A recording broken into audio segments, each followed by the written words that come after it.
Recording is started, and this goes up. And okay, you can go ahead and start. I'm good? Okay. Hi, everybody. Good afternoon. Happy Mother's Day for all those mothers out there, all those who celebrate it. So listen, we're going to be continuing now. Chapter 2. We touched on it last time, and we're going to dive in. And it's a lot to talk about.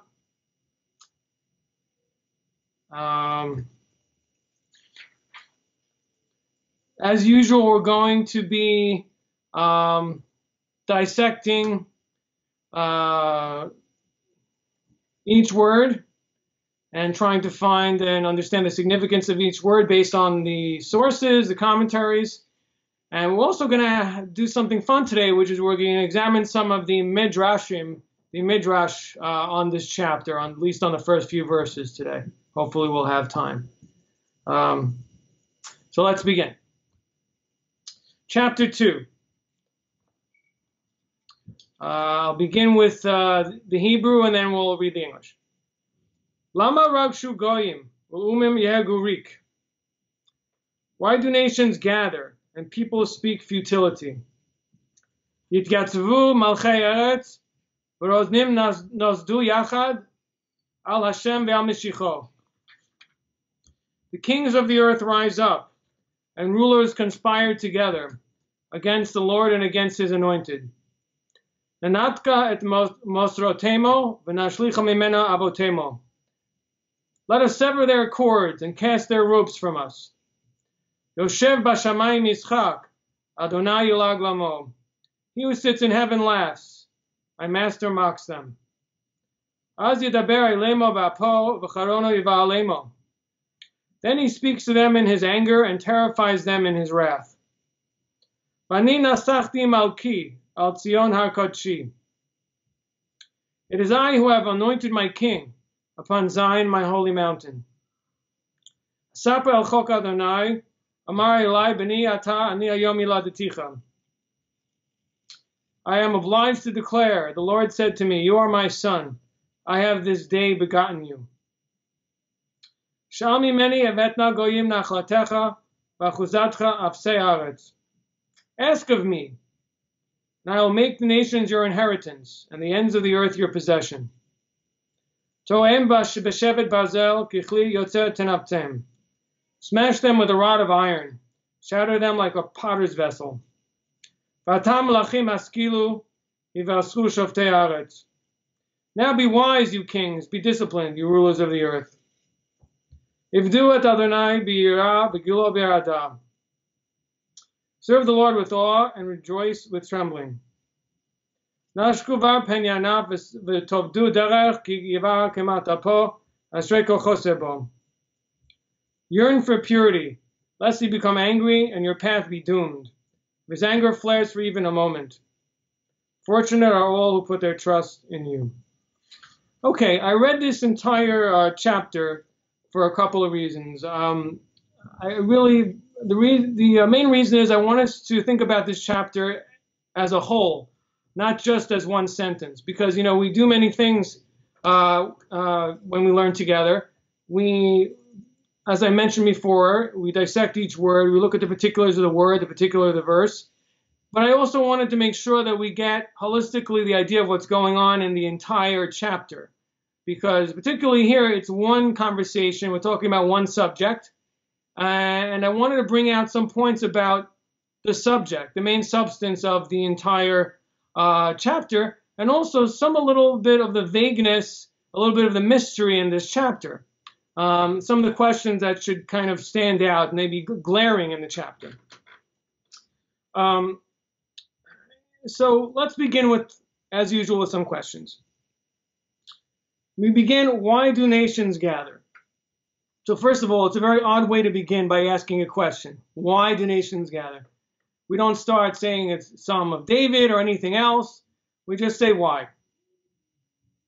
Secondly, what is the continuation from chapter 1 into chapter 2. Does this question, this amazement, have anything to do with the previous chapter? Or is this kind of an island up to itself? Is there a continuation? Furthermore, it says, why do nations gather and people speak futility? Who are these nations? Who are these people? Who are they? Who are we talking about here?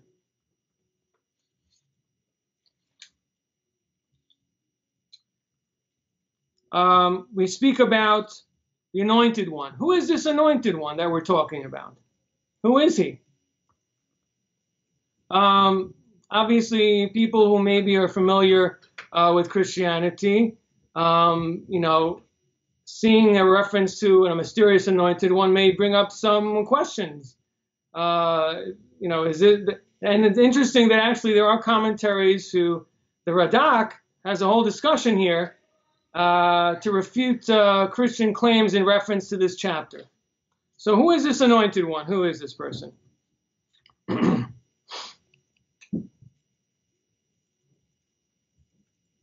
What's the meaning of the verse? Ani hayom yelidticha. I have born you today, begotten you. What is the meaning of that? So we're going to get to some of these questions. Some of them today, some of them maybe even next time. But those are some of the bigger issues that need to be dealt with. Now let's look particularly at the verse, keeping some of those questions in mind. Start with verse number 1, and we'll discuss the commentaries on verse number 1 and how they answer some of these questions. So the Radak immediately comes and says, actually there is really no set order in Psalms. It's not historical. There seems to be a mix. If you go to chapter 3, you'll see the story of Avshalom there, David's rebellious son, and this seems to be talking about something else. So we don't really see a historical chronological flow and here. Nevertheless, he says that even though there's no way to tell from the chronology what this chapter is talking about, but he says he believes it's talking about when David was first anointed. When David was first made king, it's talking about that period. Now, what happened during that period? Well, many of you have read Kings, have read Malachim. You're familiar with the fact that there was a long ongoing dispute between the house of Benjamin and the house of Judah as to who was going to be the king. Samuel anointed David, but he did not become king right away.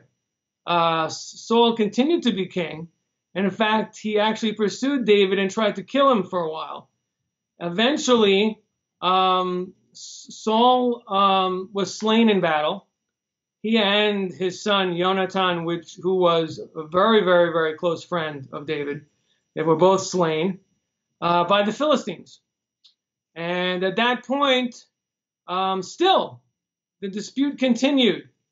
And the house of Benjamin continued to dispute David's claim for years, until finally David was declared the king by all of Israel. It took quite some time for the house of Benjamin and Ishbosheth, Avner, who was the general of Saul's house, to finally submit.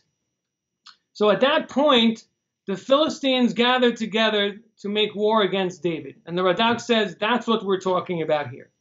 The majority of the commentaries agree that according to the more literal or logical, or how should I say, historical explanation of this verse, we're talking about that period. We're talking about when the Philistines are gathering to make war against David after he's been fully established as king of all Israel. And that's the discussion here. What's interesting is, of course, is we don't make any mention of the Philistines here. They're not mentioned. It just talks about nations. It doesn't specifically say Philistines. It also doesn't specifically say that it's talking about David. His name isn't mentioned here. It doesn't even say this is, again, it doesn't start by mentioning his name. In a certain sense, you might think that being that it's talking about him and his personal life, that as many other chapters, it would particularly mention that this is a song of David.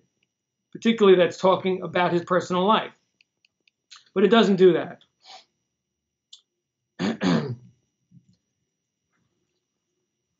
Later on, we find, well, at the end of verse 2, it talks about the fact that there is a war against Hashem, against God, and against his anointed. So we're going to have to understand, based on what we just said, that the Philistines were gathering for war against King David. What is this reference to a war against God? How is that a war against God? So let's go back to the verse 1 again, and let's just clear up a couple of matters. It says, Lama ragshu goyim ulumim yagurik. So lama, we explain, means why. Ragshu, we did not explain. The word ragshu, as it says in the English, means gather. Most of the commentaries agree. That means that the nations or peoples are gathering together. Ulumim yagurik, the word yehageh, means in Hebrew, it means to alternatively think and speak. More particularly, it's speaking when you're planning or thinking through, meditating on something and talking about what you're meditating about. So we say here, why do the nations gather? And in this translation, my translation is, why did the peoples speak futility? So the Malbim asked the question, why do we use these two different variations of the word peoples, really? Because the word goyim and leumim, here translated one time as nations, the other time as peoples, but in the Hebrew, they're extremely similar. And he asked, why do we use these two different forms? And really, it's a bit repetitive. We could have just said, why do the nations gather and speak futility? Why does it say, and the people speak futility? So it's a bit repetitious. So he says, this is what's going on. King David is anointed as king. He finally actually is accepted as king by all of Israel. And he exerts military and political pressure on the Philistines that were also living within the land of Israel, along the coasts, and exerts pressure on them politically, where they're subservient to the kingdom of David. And he says there were two types of servitude that was placed upon them. One was taxes, regular political type submission. The second form was religious. He said that David enforced and insisted that the Philistines keep the 7 laws. And so their rebellion is in two things. He says that the word goyim, which in my translation is translated as nations, he actually says no, the word goyim is a more simple form referring to a multitude of people, a group. And he says they're getting angry just mostly about the material issues. The masses are getting upset about taxes and various forms of just, political forms of control. Leumim, though, is a reference to the culture. It's a reference to the Philistines as a people. And he says that what they're plotting futilely has to do with the fact that they're seeking to rebel and throw off the yoke of the 7 laws. They're seeking to revert to Philistine culture. And so there's an uproar among the Philistines for both these two reasons, both due to political and religious reasons. They're rebelling against David. And he says that explains the next verse. Because in the next verse, when we say that the kings and rulers rise up, it says against God and against his anointed. So he says now we understand why it says against God. Because they're rebelling against the yoke of heaven through the 7 laws. Now we can answer another question. why does this chapter flow from the previous chapter? So the first chapter, what were we talking about? We were talking about an ethical meditation. We were talking about the fact that in truth and in the end, that the righteous will be fruitful and they will be the ones that will survive and eventually be rewarded immensely. And we said that the wicked, on the other hand, they'll be like the chaff. And if you remember, we said that the Malbim understands that the idea of chaff separated from the wheat or the kernel is the idea here, meaning to say that the wicked and people that are bereft of merit, they have a means of spiritual survival through connecting to righteous people. But once they're separate, then they're lost.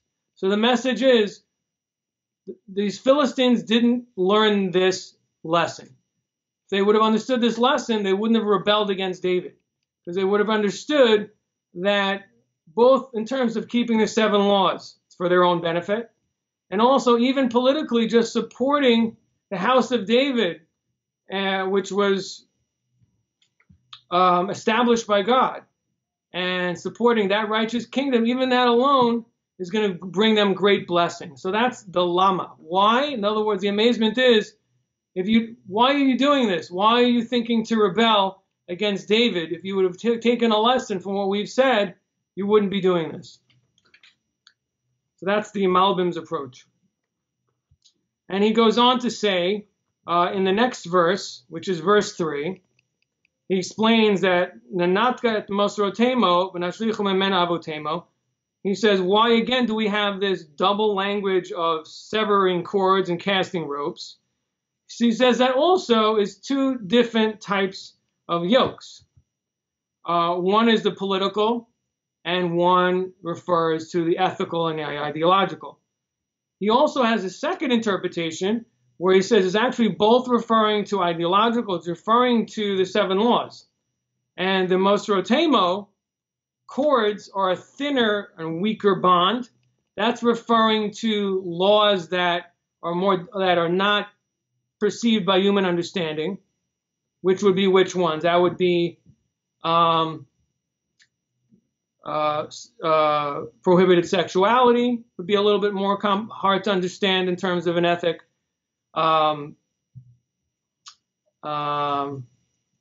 Maybe blasphemy, idolatry, which relate to a person's spiritual understanding, as opposed to laws between man and man, stealing and murder, that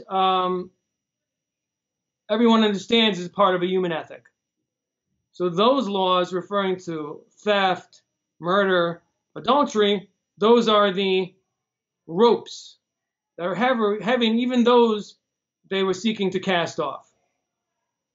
So again, that's how it explains the double language. Cords referring to the 7 laws that are between man and God, which are less rational.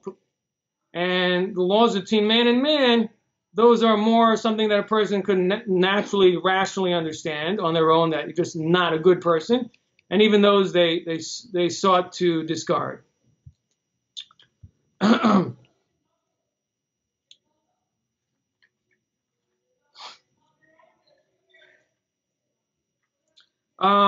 Back to the verse 2 just for a moment.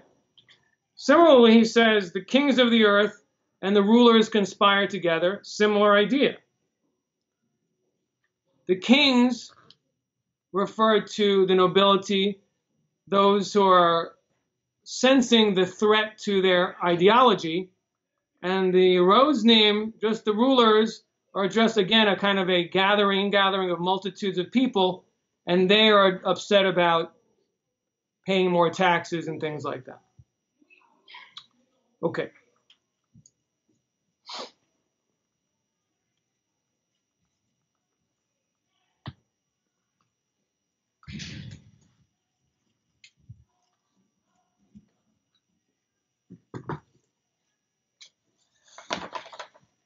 Now there's a second approach, and I'm going to stop at this point in order to present the second approach, and that's the approach of the Midrash. The Midrash takes a different approach. The Midrash says that this chapter is talking about the end of days, and it's talking about the Messiah. So the question is, how does the Midrash deduce this? What's the basis for this? So I introduced some questions to you when I began in order to plant the seed in your mind as why we might think that this particular chapter is talking about the Messiah. So let me go back to some of those questions. First of all, I asked the question, it doesn't say which nations we're talking about. It just says nations. The simple inference is that, well, first of all, maybe we don't know, but second of all, it's many nations. It's not just one. It's many, maybe most of the world.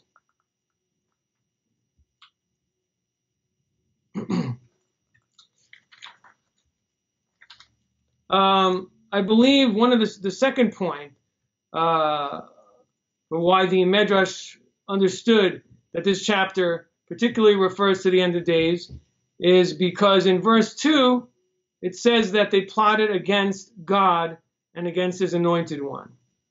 Again, not mentioning David by name, and also specifically saying that this was a war against God.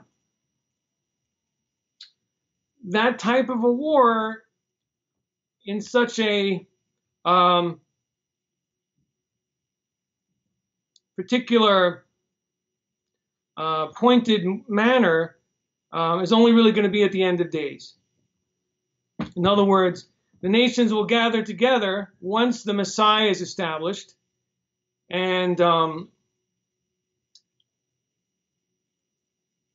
he is kind of, how would I say, there is publicized that Israel is God's representative in the world, and that they're God's teacher in the world. Not all the nations will be able to handle that. In fact, many will not be able to handle it. They won't be able to handle this change. And they will rise up against Israel and against the Messiah to try to vanquish and destroy him. So obviously you can understand that that's very different than what the Malbim is talking about in terms of the Philistines. I'd also like to add that what the Malbim says about the Philistines having to take upon themselves the 7 laws, the scripture doesn't mention this anywhere, as far as I know of. There's no mention of them being impressed to follow the 7 laws.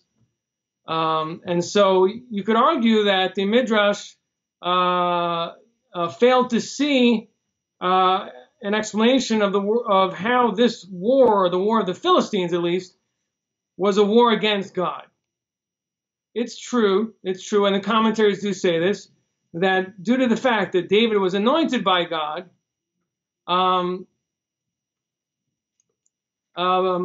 in essence, it is a war against God because he was anointed by God's prophet Samuel. But nevertheless, to particularly point out that it's a war against God and against his Messiah, fits better talking about literally a war against the kingdom of God, so to speak, when God will establish Israel as a kingdom to be his open representative in the world and really give instructions for the nations of how to behave, like it or not, which wasn't fully the case at the time of David. However, I do want to point out that there's an interesting correlation here, because you could say that the kingdom of David and his son Solomon was a bit of a testing ground for things to come and for the days of the Messiah. Because similar to the Messiah, King David vanquished all of the enemies around him, and they were afraid of him. And after David's reign, there was peace. And what happened after that? The temple was built, and then Solomon's reign was incredibly successful. The economy was fantastic. Gold was selling in the streets like bread, and dignitaries were coming from all over the world to speak with him and learn his wisdom. So, I mean, it's a very messianic paradigm that took place for a short time. You could say it was kind of like a test run, you know, because that is the order that will happen in the messianic age. The Messiah, Mashiach, is supposed to vanquish the enemies of Israel. Then an era of peace will ensue. And after that, the Messiah will then teach all the nations. To a certain extent, that's what happened in David's time.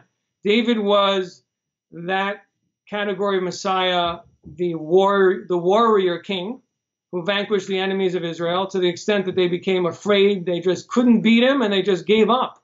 They were in fear of him.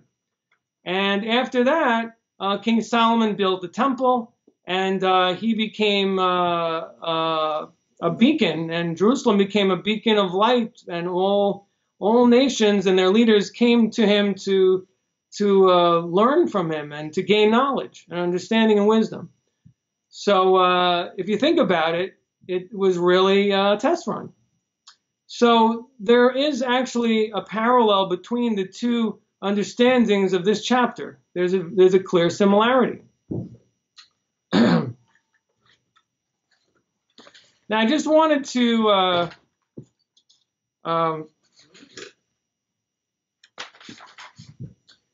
review with you some of the different midrashim, some of the different interpretations and comments of the sages of the Talmud and Mishnah in relation to these first few verses here, because they're quite interesting. And this chapter is certainly a fascinating chapter that reflects the relationship between Israel and the nations. And there's some interesting comments that they make, as I said, about the end of days and certain events that are due to transpire. So the first one I'm going to mention is found in the Talmud in Avodah Zarah, which is the tractate that discusses idolatry. It's page 3b. And comments on the first verse. Lama rakshu goyim lumim yegurik. Says, why do nations gather?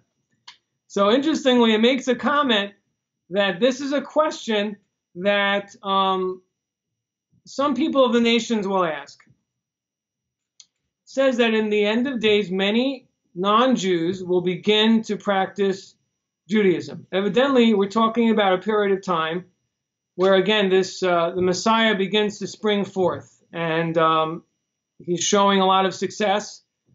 And many people from the nations are coming, and they're starting to take Judaism upon themselves. They're starting to connect to the people of Israel, to the Jewish people. So it says that they are wearing tefillin and tzitzit. They're wearing the phylacteries and the prayer shawls, and suddenly Gog and Magog, the two empires that are going to rise up and bring armies against Israel, will meet them. And they ask a question, Lama rakshu goyim? They say, why are you all coming here gathered? And the Talmud says that their answer will be the next verse. Al Hashem v'al They were coming to destroy and make war against God and make war against his anointed one. And the Talmud says that these particular people of the nations who joined after the Messiah arose and showed great success. So basically, there is a bit of a lack of faith there. They're coming along, they're jumping on the bandwagon, they basically, things are going well, so they're coming along. So it says the Talmud says, once they hear this and they see these armies are coming to make war, it says they take their tefillin off and they take their prayer shawls off, and they're out of there. So very, very fascinating idea. A bit surprising and interesting. But I guess, of course, the message is that now's the time. Now's the time. The time to cling to the people of Israel and to adopt Torah is now. Not once the Messiah comes, when things start to turn around and everybody sees it. Now's the test. And the same thing for the Jewish people. Now's the time to be faithful. Now's the time to keep the Torah. Once the Messiah comes and everything starts getting rosy, test will be over. And the Talmud says that by the time the Messiah comes, the gates for converts will be closed. Because the problem will be that there will be an assumption that people are coming to convert because it's good times. And that's too late. So clearly the Midrash is reflecting that concept that despite that, that converts will not be permitted, but people will still gather around. They'll try to connect, because they'll let the good times roll. They want to, also be with the winner.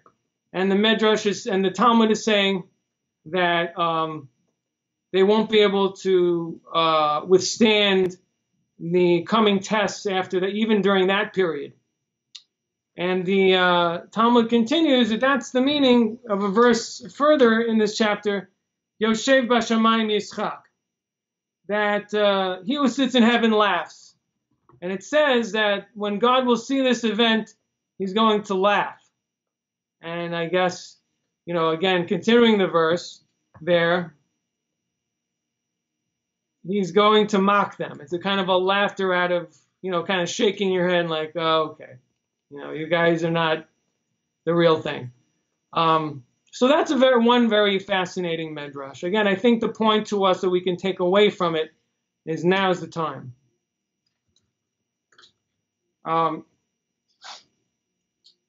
So that's the source in the Talmud that was referenced by the Torah Tamima. If you have your Sefaria, you can look it up. The Torah Tamima references this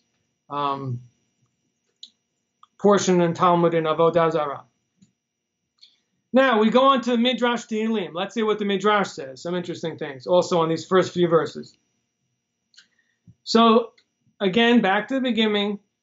Why do the nations gather? The Hebrew is Lama Ragshu Goyim. So the Midrash says this is akin to the verse in Isaiah 57 that states V'harashaim kayam nigrash, that the wicked gather like the sea.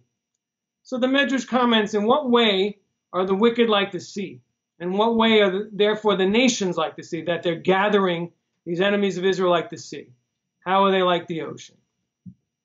So the Midrash says that just like at the ocean, that it's, pots and pans that are thrown into the ocean or other trash or residue floats to the top, which in the language of the Midrash calls the mouth of the ocean, where the ocean swallows things up is from the top. Similarly, he says that the nation, the leaders of the nations that come against Israel, also their arrogance comes out of their mouth. And there's a reference to a whole bunch of different leaders that the Midrash goes through.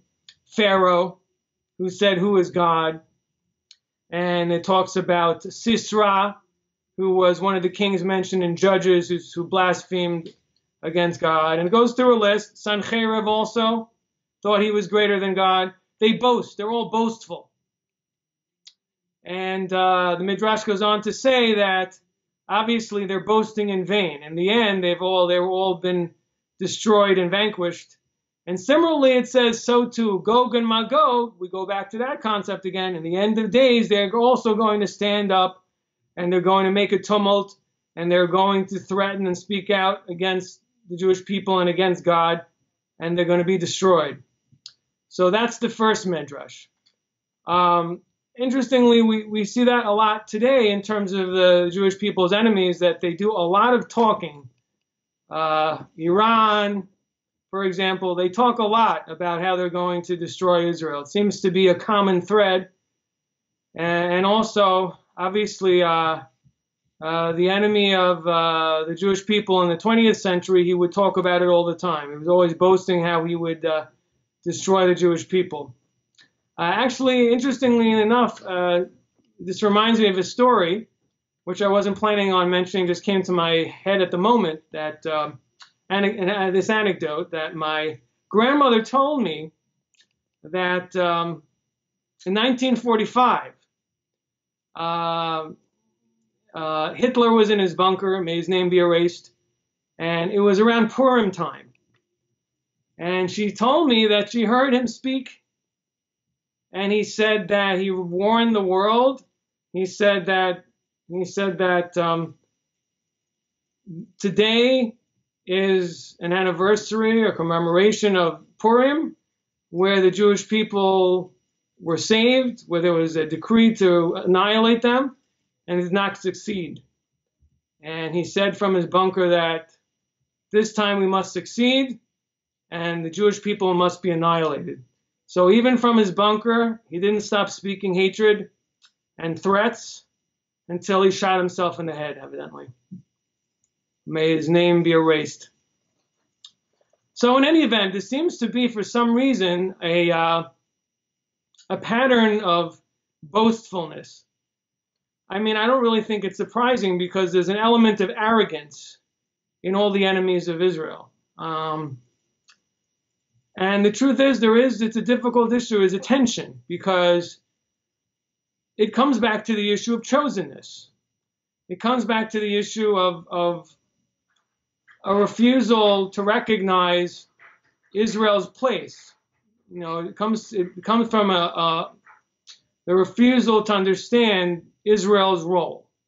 And admittedly, it's not an easy topic. It's difficult because, you know, for the other nations, it sounds like you're chosen. Why are you better than us? I mean, what's the basis for this? Why has God chosen you? And, you know, this seems unfair. And, you know, what kind of despotic God is it? Obviously, it also causes jealousy. And beyond that, it's also an ideological struggle, because if the Jewish people are right, that means that a lot of cultural fundamentals of the Gentile world are wrong at their core. And that creates a lot of anger, a lot of hatred. So I think that to a great extent, that's the impetus for anti-Semitism at its core, those issues. It's very similar to Esav.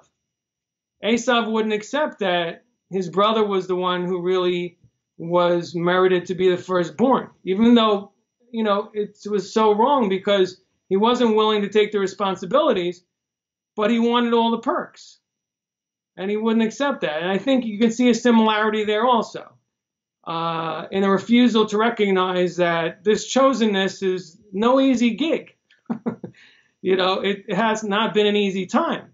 It's been a very, very difficult time, and it's fraught with risk and danger and scrutiny from God to being chosen to be an example and to have all these obligations. It's not an easy thing, which is exactly what Jacob told Esav.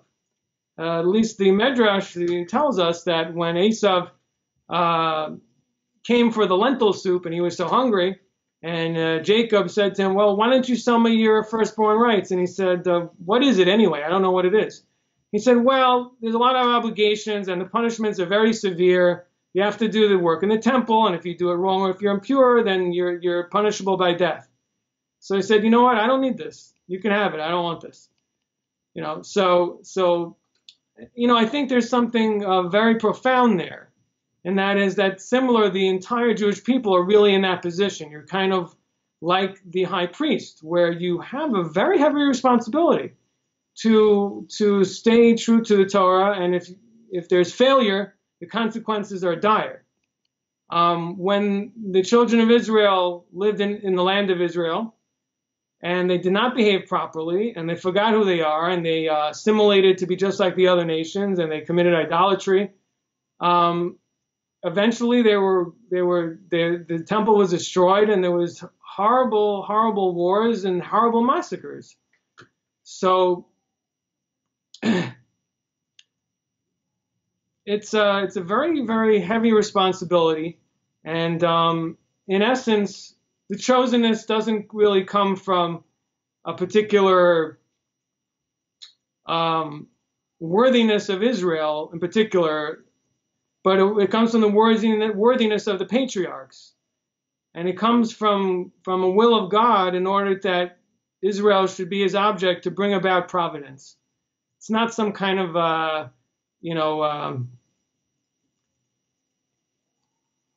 playing favorites type of thing. In the end of the day, the chosenness of Israel is something so deep that it can't really be understood. It's something that God has, and the reason for that is it's something that has to happen. Meaning to say that the end has to happen the way God wants it, and Israel is the vehicle to reveal God's providence in the world and world events. So it can't be based on a reason. In other words, if it's based on, and a lot of Jews like to say this, and may excuse me for saying, oh, Jews are so smart, and they're very educated, they're this. But the fact is, that's not why God chose the Jews. It could be because they were chosen, therefore that's a byproduct, but that's not why they were chosen. They were chosen for only two reasons. One is because of the patriarchs. The other reason is because God said so. Because if it had to do with Israel's merit, then that means that once Israel doesn't merit it anymore, the plan would be upended. But that's not the case. God is not going to abandon Israel because he's not going to abandon the world. He's not going to abandon his plan for everyone. And that's his vehicle. And whether they like it or not, they're going to listen. Whether they like it or not, they're going to bring about the end of days, either way, one way or the next. So the Jewish people have to understand. We can either do this willingly and happily and with unity with Torah and grow, or, God forbid, the opposite. But it won't help, as it says in Ezekiel. The Jewish people will never be able to fully assimilate. It'll never happen. So, anyway, I got a little bit off topic, but I think it was important. So, just to recap, my point is that the arrogance stems from this feeling of bitterness, which is really misplaced. Because in the end of the day, the Jewish people are really, their purpose is for the whole world. And that's the lama. Why? Why are you doing this? It's like the Malbim said. If you cling to them, then things will be good. The Jewish people are being put here for the sake of the nations, really to lift up the whole world. They're a form of a conduit. And the righteous among them are the main source. In any event, so that's a terrible mistake. And in Gog and Magog, they're going to make that mistake also. And their boasts are going to come to nothing. And obviously, their boasting against God only is going to bring to their own downfall. Because if they wouldn't boast against God, and maybe if they were to say, God forbid, they'd say, listen, God, we're here to punish the children of Israel because they've sinned against you. Okay. That, may be. In some cases, it may be a fact. And that's, in other words, if they come like an angel, God forbid, to prosecute against Israel, that would be one thing. But if they come with arrogance to fight against God's kingdom, and to come with arrogance and to show their own power, obviously doing so will only be digging their own grave, because through their defeat will sanctify God.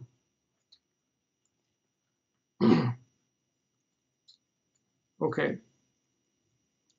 The Midrash goes on to say that there's another way in which the nations are like the sea. And it says that the nations are like the sea. They're like a huge wave that comes up, and it appears like it's going to cover and flood all the earth. But eventually, as it gets closer to the shore, it slams against the sandy beach and dissipates. So similarly, this is the enemies of Israel among the nations and the children of Israel. The children of Israel are the sand, and these nations are like these huge waves out in the ocean. They seem so overwhelming. They rattle their swords, and they're so powerful, but in the end, they can't succeed.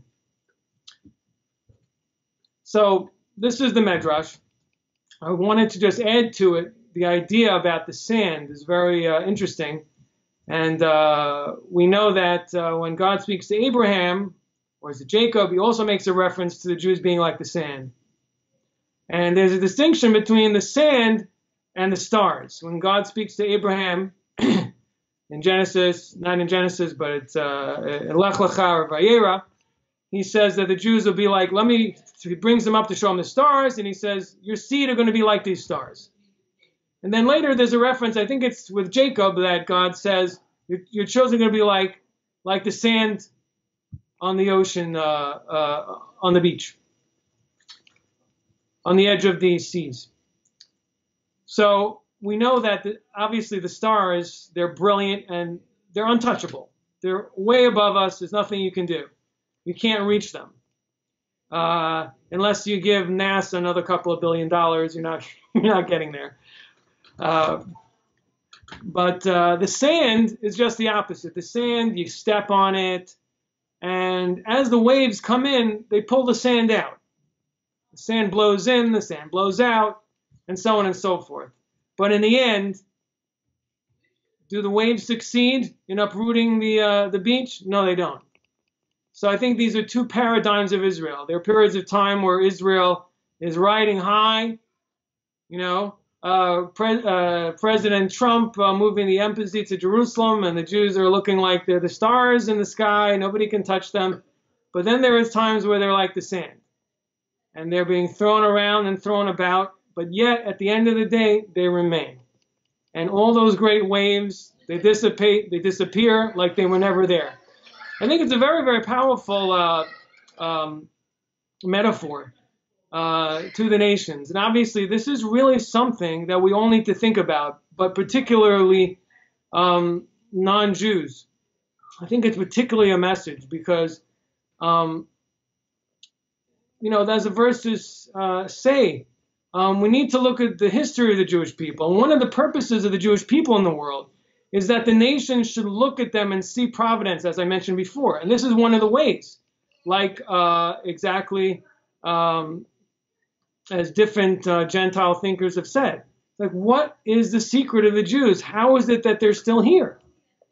In a certain sense, the sand is more miraculous than the stars. Because with the stars, you could say, well, they have friends in high places, they're economically doing well, and you can explain it. But what you can't explain is kingdom after kingdom coming to destroy them, and they're still here. All these different kingdoms over all of history, the Egyptians, the Persians, the Greeks, the Romans, all come and gone and all made so much noise and disappeared. Just like a wave. It comes in, it crashes against the shore. It's quite scary. And then it's gone, like it was never there. And then another wave comes, and another wave comes. But the first wave's gone. No sign of it. No memory. But the sand remains. Even though you step on it, some of it gets pulled around, but the sand remains. And that is the metaphor that's just so important to remember, because in order to gain strength in faith and really to take an honest look at, it's one of the messages that God really wants to bring to the rest of the nations of the world through Israel's exile. And we see this in this last week's parasha, in Parashat Bechukotai. It states that even in your exile, still I will not forsake you.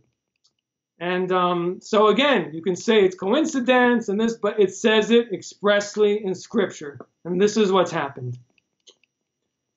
Very, very important message. Anytime a person has doubt, Jew or non-Jew, is this true? This is important, very, very important piece of providence to examine.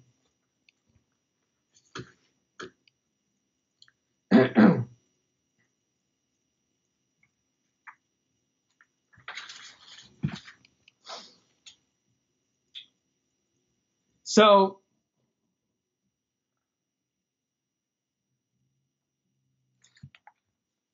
the Medrash ends with one more explanation, narrative about the words in the verses, Al Hashem v'al Mashiach, that the nations will gather against God and against His anointed. So the anointed is a reference to Israel and the Mashiach, as we mentioned before, in the Messiah. But what is it upon God? So the Medrash says that it's comparable to a kingdom or a great city, and within the city there is one very brave, powerful warrior. And so the enemies that gather to lay siege to this city, they say to themselves, first we have to kill this warrior. Once we kill this warrior, then we can bring down the whole city. And so the Medrash says, that's why it says, Al Hashem Bial Mishicho, that Gog and Magog are going to come and make war against God.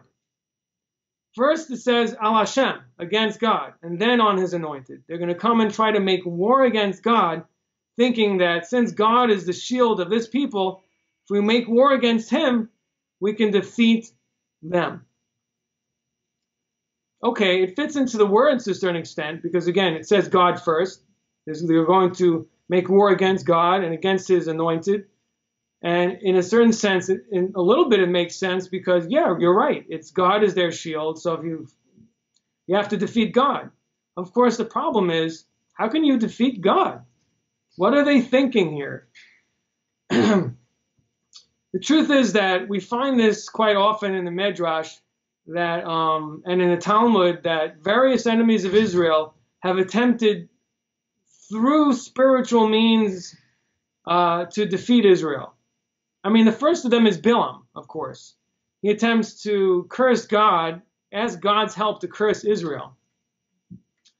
After that, it says that the holy books explain that Haman, also his idea of using a lot was Hasidic thought says this was an attempt to connect to a level of being, a manifestation of God, where there's no discernment between the righteous and the wicked, because it's in a state where God is so above the world. So again, we're saying that Haman was actually, he was a mystic, and he was trying to actually utilize and manifest God's attributes in the world, in this way, an attribute of transcendence.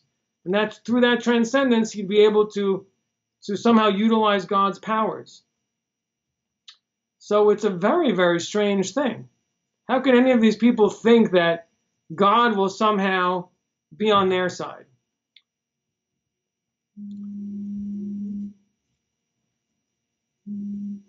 But of course, it's coming from a lack of understanding the relationship between God and Israel.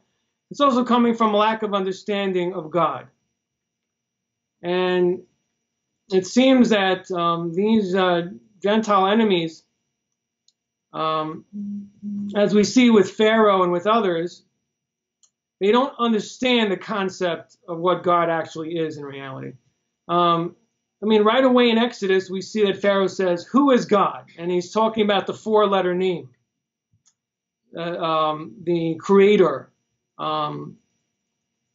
the was, is, and will be name, the eternal one. Pharaoh doesn't understand that name. So the next time Moses communicates with Pharaoh, he says, Elokei ha'ivrim shlachani. He says, the God of the Hebrews sent me. In other words, the Pharaoh doesn't get, and the Gentile enemies of Israel, they don't understand the idea that this is everyone's God. This is the God of all creation. They don't get that. They understand God as a power, but not as the only power. They see God as, Israel's God, not the God of, not their own. And obviously, that also is at the root of their rebellion. If they'd understand that God is their father too, they wouldn't be doing what they were doing. And they lack that understanding of the whole paradigm of what's happening. To them, it's some type of a political power struggle with Israel and their God, and they with their God. And so they're seeking to like the Tower of Babylon, they're seeking to somehow vanquish God. How would they try to vanquish God? Truth is, the Midrash doesn't explain this. But I would think that their attempt would be to, God forbid, wipe his name out of the world and Judaism. And you could say that maybe in a certain sense, I don't know, but maybe certain movements, things that we see today, are a little bit of bear some relation to this in a certain sense. Certain ideological movements that seek to uproot Judeo values from Western culture or from the world, that they bear some relation. I'm not saying that this is what the Medrash is saying, but we certainly can draw an analogy and say that could be what the Medrash means to say is that just like in the time of Bilam, his suggestion was that we should lead the Jewish people into promiscuity.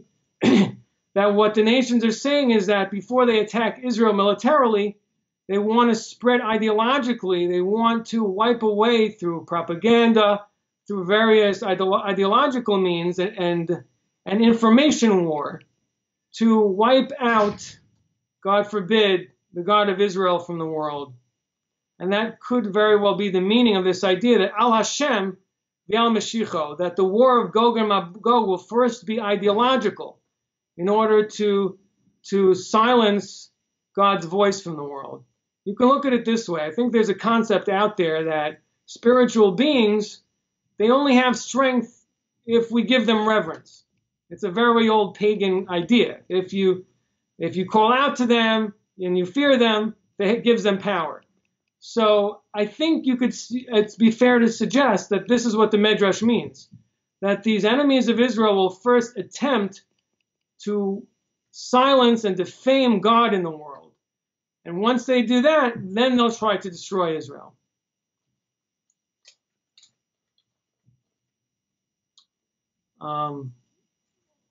Okay.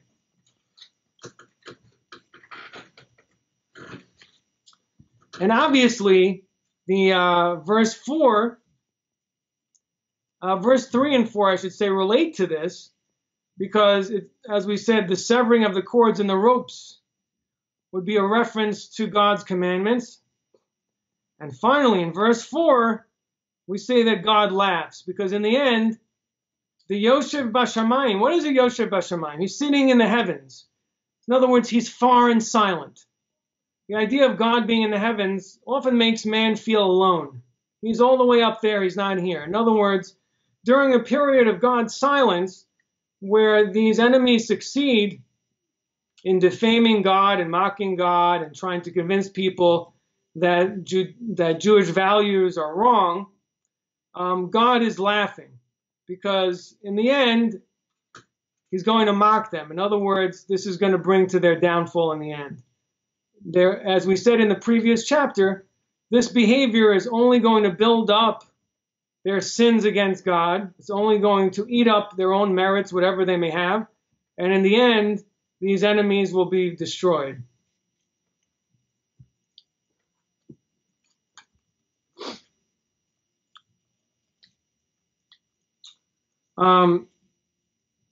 There's a similar understanding, according to the Malbim, of those verses too. If you go back to verses 3 and 4, 3 we already explained, according to the Malbim, that it's referring to different types of commandments. But he also says that in verse 4, similarly, we're talking about the fact that the Philistines are able to come together. They were able to gather together.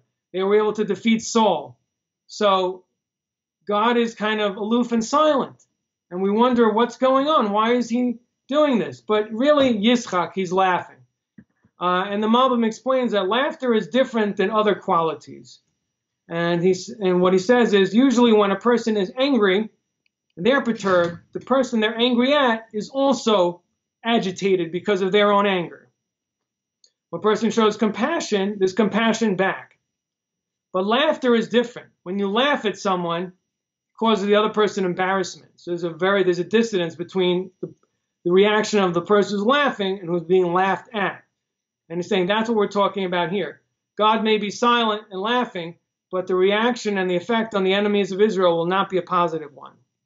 And that's why it uses the language of laughing, even though God isn't laughing. He's not a human being, as Maimonides explains. They're all metaphors. But the reason the Malbim explains this metaphor is used because what it means is that God is going to manifest a type of relationship with the world that's going to bring an embarrassment and a humiliation to these nations, while it's going to bring some type of spiritual high, some type of spiritual positive energy spiritually.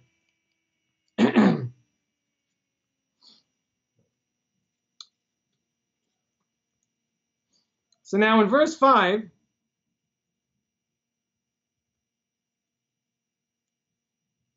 is a continuation of the same concept.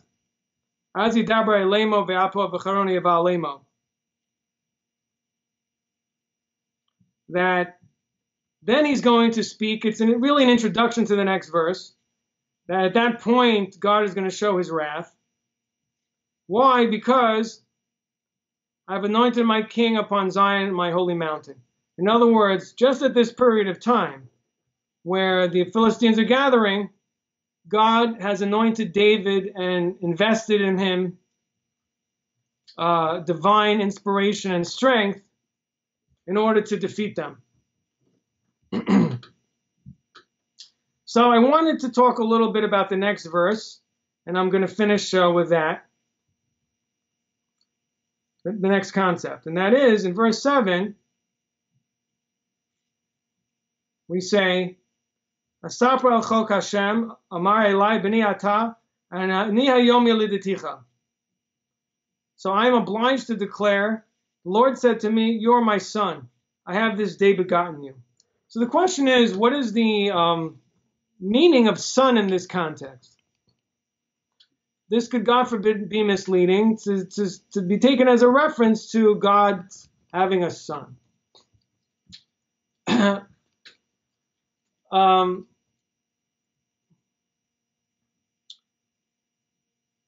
I think it's important, and it's interesting because I do sometimes listen a little bit to different debates or discussions about, between Christianity and rabbis. And, there's a lot of discussion of various verses and proofs from various verses back and forth.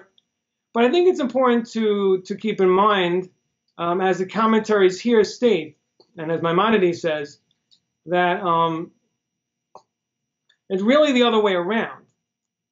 We have an idea about God from various verses. For example, in the verse in Moses in Deuteronomy, where Moses says that you should know today and place on your heart that God is the all-powerful one. On the heavens above and the earth below, there's none other. But it's a tradition. It's part of the revelation. And it's also the most logical conclusion that God is infinite, that he's beyond comprehension, that is beyond time and space, because he created all those laws. Well, the idea of coming ex nihilo into being, and I think I mentioned this before, the misunderstanding is people usually think, oh, God created, birds, fish, animals, but they're missing the point. God created the laws of physics. God created the rules of time.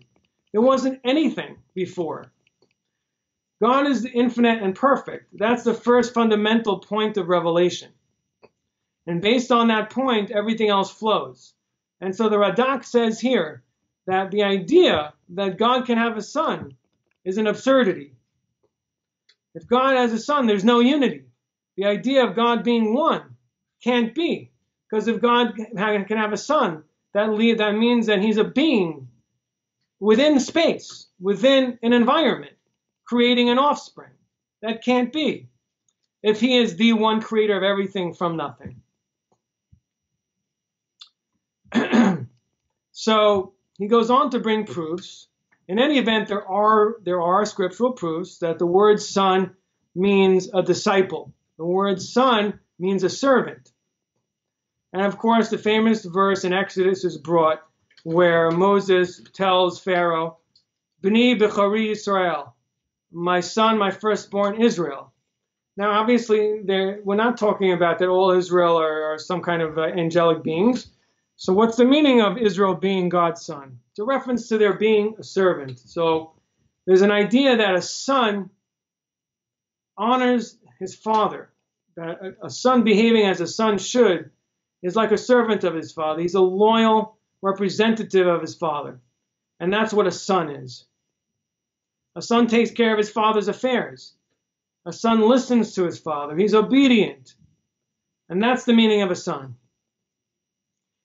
We see the same thing that our sages understood, that the verse in the Shema prayer, Vishanam tam lavanecha, and you should teach your children.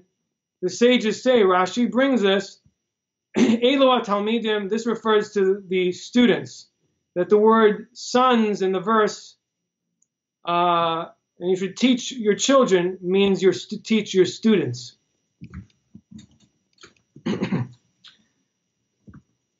There's also the idea that the son means someone who's going to inherit. And you're giving him, you're vesting a certain authority in your son, the same authority that you have. And to a certain extent, an extension of your power. And so what Hashem is saying, or I should say David is talking about metaphorically, God to him, that God has made him his representative, invested him with a level of divine strength, divine power. But we're not talking about hocus pocus. We're talking about a type of a little bit of a supernatural, a bit of a miraculous ability, but not necessarily, we're not talking about anything magical, but just the fact that, for example, that David is able to vanquish enemies much larger than his own army. It's a form of above nature. So God vests in David this power to beat the odds, to beat probabilities, for providence to be on his side. And that's the authority and strength that he gives to David. And we're going to see further in the next verse that he vests in David the right and merit to inherit the surrounding lands. In verse 7, the Malbim says, Vasapra el chok Hashem amar elai, B'nei ata niya yom yiladeticha. So the next verse, Sha'al mimeni vetna goyim nachlatecha v'achuzatcha afsei aretz. Which it means in the English, ask of me and I will make the nations your inheritance and the ends of the earth your possession. So again, following along the same logic, a son inherits the estates of his father. And the Malbim explains that that's the meaning of the word statute in verse 7. I will teach you, the word chok means a statute or a law. What is this law? The law is that all the lands, all of the earth belongs to God. And since David is God's representative, God is vesting in David's hand, or in the end of days in the hands of the Messiah, that he will inherit, he'll have authority over the nations. And particularly here in terms of the time of David, that the lands around him, which were destined to be part of Israel, David would conquer and vanquish all of those lands. And there's no justifiable dispute against it, because all the land in the end belongs to God, and David is God's representative, and he's taking over his father's estate. Okay, we've gone through the major issues in this chapter. We'll do some review in the last few verses and talk about some other points at the end of the chapter next time. Any questions? Anybody have a question? Comment? Leslie in the back. I noticed that when you read the verse 7, I believe, you used the word goyim again. You were talking about nations and people, and then the next to last thing that you were saying, the Hebrew had the word goyim in it again. So now it seems to be we're referring to the people as opposed to a nation, the people within the nation. Right. Well, that's a good point. That's a good point. In verse 8, we only reference the word goyim, and in verse 1 we say goyim and leumim. But it actually fits in very well. Actually fits in perfectly, right? Because here we're talking about David taking possession, which is a political and military conquest, not ideological. And just like we said before, the reference to goyim as the masses of people, David isn't conquering their religion here in this verse, but we're referring to physical land conquest. So it actually fits in perfectly. Rabbi, what is the word for son in that verse, I think that the difference, it'd be nice to understand, there's a difference between physical seed and a son who's a disciple, son as in students, etc. Could you explain that? Well, actually, it's interesting that the commentaries talk about the distinction. I think the Radak talks about the distinction between a father and a mother, and why God is spoken about as a father. And I think think about it, it makes a lot of sense. In other words, physiologically, a person has a physiological mother. Yes, a father also, obviously, there's a DNA and there's a physical process. But think about the son's relationship. The son's relationship with the mother is a lot more physiological. There's a feeling that it's of one flesh. There's a feeling of that I'm literally a piece of my mother. The father is well known. The relationship develops over time, and basically there is a different type of spiritual and a relationship that's built up over the relationship of more of loyalty, of teaching, of the father, maybe teaching lessons to his son by example, where the bond builds up, where in the beginning the bond is a lot weaker than the bond of the child with the mother. So the idea is that the son in the metaphor is a son and a father metaphor, where the relationship has to do with influence and more built on experience and mutual loyalty than on a blood bond. Does that answer your question a little bit? Yes, sir, it does. Who else? Okay. Leslie? You were also saying that you should, in the Shema, you should teach them to your children, Levanecha. Right. And I always have heard all the time translated as you should teach them to your children. Now, in that Shema, and you should bind them on the doorpost of your house and on your home. So wouldn't, to me, the idea of children really be the better definition? Because if you're supposed to pass the laws and statutes and the belief of one God from member to member throughout all the generations, wouldn't it be the individual children, Levanecha, meaning your sons, your children, Banim, as opposed to your students? Tell me more. Yeah, I mean, first of all, you have to understand that we have a general rule that ein mikra yotzei midei pshuto, which means that a verse should not be divested of its literal meaning. So I'm not saying that the word doesn't mean children, but there is an additional meaning there that is required. And I think the reason has to do with the previous word, shinamtam. Shinamtam means to sharpen. It also means repetition. And so we're really talking about rigorous study. And I think that may be the point that type of study seems to be more reflective with a teacher and student than a parent with children. I mean, just thinking about actual life experience, that's more common with a teacher. And I think that might be the reason why the sages saw that the Vanecha means students, because shinamtam, the word that comes before that, is a type of study. Doesn't mean to teach through experience or a couple of lessons, life lessons. You're talking about rigorous academic study, repetition, etc. Now, thinking about what you just said, doesn't use the root letters lamed, mem, daled, like lomedet. It chooses shinan, shena. I don't forget the infinitive. So instead of using lamed, mem, daled, lilamed to teach, they're using a different verb in that passage. That's the point. Yeah, if it would have said limanetem, that might be maybe the sages wouldn't have said that. But I think it comes from that word, that shinamtam, that they're understanding it, that to your children, to your sons, meaning to say to disciples. But I think there's more to delve into there as to why they extrapolate and interpret the word particularly in that way. Someone else? Me? Okay. Thank you, Rabbi, first of all. I wanted to ask you if you see a correlation between Psalm 2 and Psalm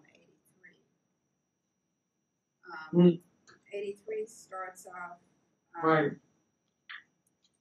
Hashem, keep not silence, hold not your peace, and be still. And it talks about all the nations, the enemies are in an uproar, and they're trying to counsel against you, and so forth. It seems very much the same type theme, if you take it to mean more today, futuristic. Right. I think definitely there's a relationship, and actually one of my questions was based on Psalm 83, meaning to say one of the clues, I believe, as to why Psalm 2 was understood by the sages to be talking about the future was because Psalm 83 details the nations. And why doesn't this one? Over there it says specifically which nations we're talking about. You know, it lists them: the Edomites, Ishmaelites, Moab, etc., Hagrites, but there's no detail, and there's no identification of which nations we're talking about in Psalm 2. So it could be that the sages saw a clue there that it's something in the future that is a bit of an unknown, and that's why this is a reference to the end of days. Also, obviously, it seems to refer to a lot of nations, not just some neighbors, because this is a reference to the neighboring nations around Israel, around the land of Israel, but this is nations, plural, a lot of them. So also why they seem to see it to be a reference to the end of days. Very possible that's the reason. But nevertheless, the commentaries didn't want to take it that far, and they found it to be referring to historically to David. Okay. Anyone else? Any idea? I can't hear you. It's another question here from Elisha. Okay.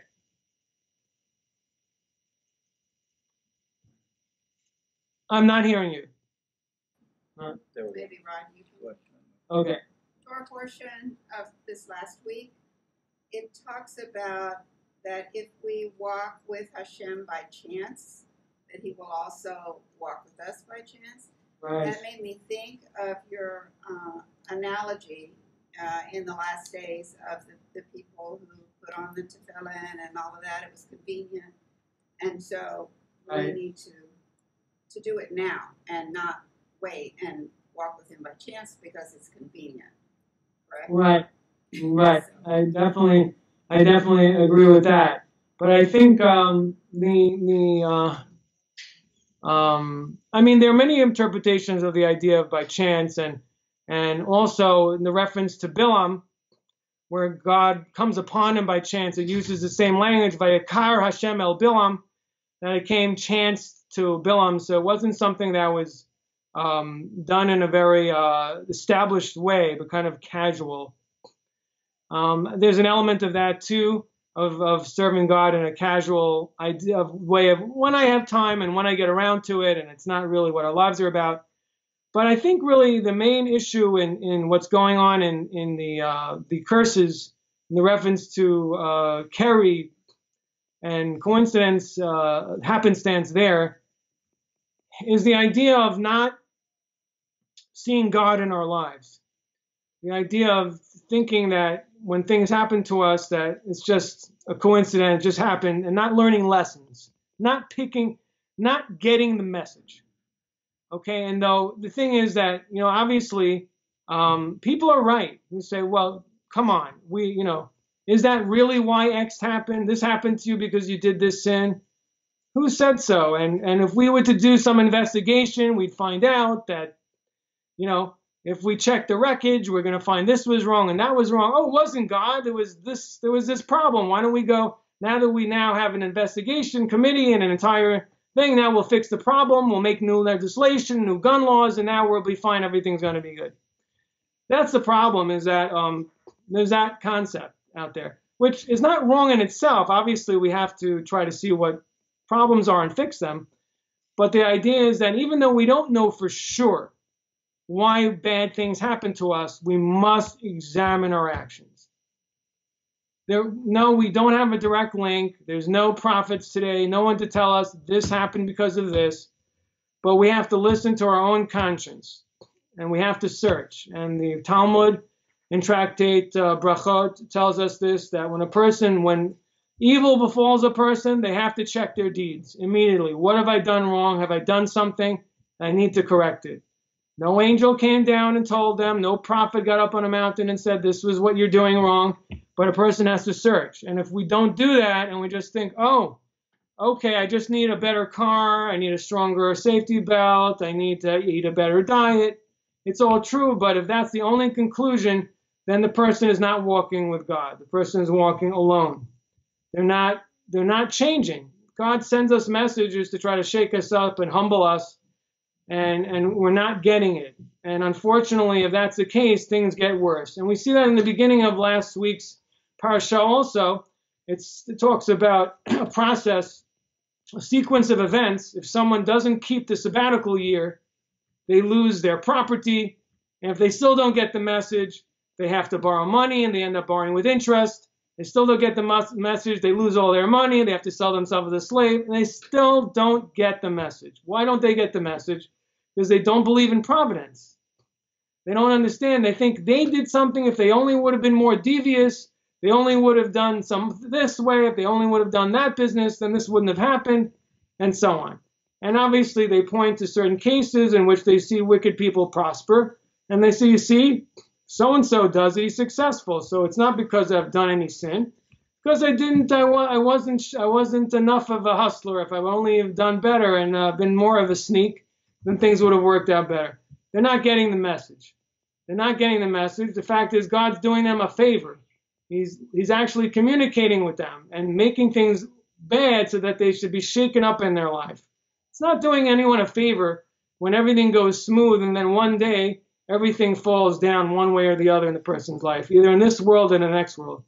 That's not good. In fact, we see that in last week's parasha also. It says, God said, then I'll also go with you with convenience.